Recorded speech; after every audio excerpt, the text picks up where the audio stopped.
आज हम बात करने जा रहे हैं पोर्टफोलियो मैनेजमेंट।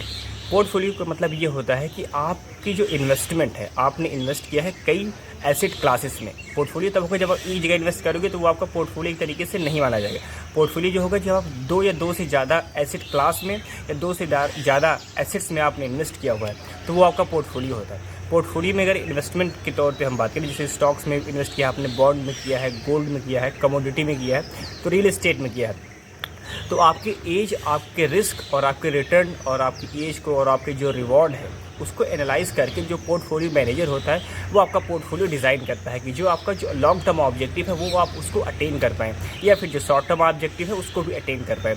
अकॉर्डिंगली जो आपका रिस्क और रिटर्न का जो आपका बैलेंस है उसको मेंटेन करके ये पोर्टफोलियो बनाया जाता है। अगर आपको हाई रिस्क टेकर है तो आपको हाई रिटर्न वाली इंस्ट्रूमेंट में आपका इन्वेस्टमेंट एक्सपोजर ज़्यादा रहेगा। अगर आपको चाहिए मॉडरेट रिस्क तो उस अकॉर्डिंग आपका पोर्टफोलियो बनाया जाता है। पोर्टफोलियो बनाने का सबसे इंपॉर्टेंट ऑब्जेक्टिव ये होता है कि जो कस्टमर का ऑब्जेक्टिव है उसके जो सर्टेन लेवल ऑफ रिस्क लेने के लिए वो तैयार है, उस लेवल ऑफ रिस्क पे उसको हाईएस्ट हम रिटर्न प्रोवाइड करा पाए और उसका जो पोर्टफोलियो बैलेंस तरीके से काम कर पाए। ये होता है पोर्टफोलियो मैनेजमेंट।